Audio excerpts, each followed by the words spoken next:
Hey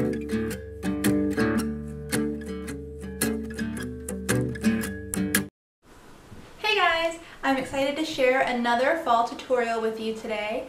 This was a requested video, which is so awesome to be able to say. If you ever see anything that you'd like me to talk about or go over, just let me know. I am happy to take requests. So this video is for my mom and Annie, who were curious how to make the moss pumpkins you see on my mantle here. So I'm going to go over how to do that. It's really easy. It's another beginner's craft project. So again, if you're new to the craft world, you'll be able to do this no problem. This is also a project that takes minimal supplies. All you're going to need is some sort of pumpkin form. Yes, these are fake pumpkins. I would not spend the time or the money decorating these pumpkins if they were to go bad. So I use fake pumpkins. The two options I have for you are these fake pumpkins that I got at Target in the $3 bin. They have a silver or gold top, as you see, but you cover that up with moss, so it's not a big deal.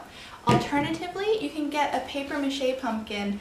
I got this at Michael's. I think it was under $5, and you can always get them on sale with those Michael's coupons. So pick out whatever size and shape pumpkin you'd like, and what you're going to need to do is get that pumpkin white somehow. Maybe you purchased the pumpkin, it's already white. In the case that you have a paper mache pumpkin, you're going to want to paint it with whatever shade white, or it could be any color you want, maybe a light blue. That might be kind of cool and beachy. But anyway, you'll want to paint the base of your pumpkin the color that you'd like showing at the bottom. You'll also want to paint the stem. I painted my stem brown, and you'll see in the video clip that I'll insert here that you actually only need to paint the bottom half of the pumpkin. I went ahead and painted the whole thing. And keep in mind that if you use a foam brush, you can get a really kind of nice streaky look that looks a little more natural than if you were to paint it completely white. So keep that in mind when painting. Then the other supplies you're going to need are a hot glue gun and lots of hot glue sticks. I was surprised at how many I went through making each of these pumpkins, so just be prepared with a bunch of those glue sticks on hand.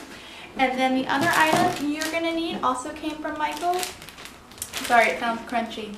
It's a package of moss. Now Michael's sells a whole bunch of different types of moss, so you're going to want to get the kind that, it comes in a pack like this. It's in the floral department. And it's actually like sheets of moss, not sheets of moss affixed to paper. This is the actual moss. I hope you guys can see that.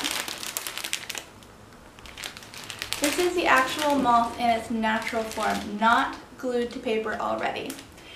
And this will run you about $9. It's the most expensive part of the whole project. And I would say it takes almost a full package to do each pumpkin. There'll be some waste, and it's nice to have options of which pieces of moss to grab when gluing it to your pumpkin. So I would estimate maybe a package of moss per pumpkin if you're doing a pumpkin my size that you're seeing behind me. Obviously, if you do a smaller pumpkin, you could probably get 2 pumpkins out of your package of moss, or if you're doing a larger, you'll definitely need a whole package of moss. So that's it. Those are all the supplies you're going to need. As long as you know how to use a hot glue gun, you can make this project no problem. So I'm going to dive right into the tutorial. Once you have your pumpkin painted on at least the lower half and the stem, you're ready to start gluing your moss to your pumpkin. When you pull the moss out of the bag, you'll notice straight away that it's very messy. So you might want to work on some sort of newspaper or paper to collect all the moss scraps, or just know that you're going to have to vacuum or dust bust after this project. You're going to start by pulling off small pieces of moss from the larger sections. Maybe start 2 to 3 inches and get a feel for how the moss rips and tears. Once you have your little piece separated from the larger piece of moss, you will just stick some hot glue on the back and start to position that on your pumpkin. Start by the stem section and move downwards. Also, you might want to start to pre-plan where your moss pieces go, but that's not totally necessary. I just like to have some idea where I'm going to put the moss before it's loaded up with hot glue. as you start to move down your pumpkin with your moss, keep in mind where you're ending.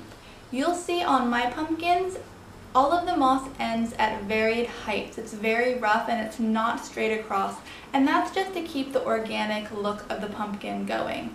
So be sure that you're paying attention to where the moss ends. I know it's easy to get into a groove and just keep going with that moss, but do try to keep an eye out for that.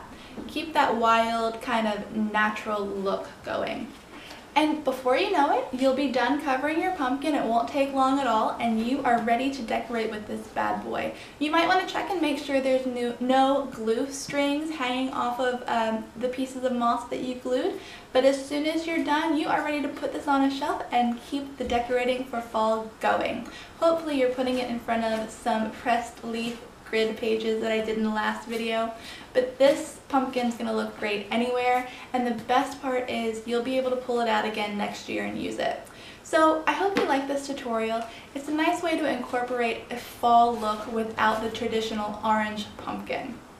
If you do make this project, please let me know. As always, I would love to see what you do with it, and I will be back again soon with another fall project for you. Thanks, bye.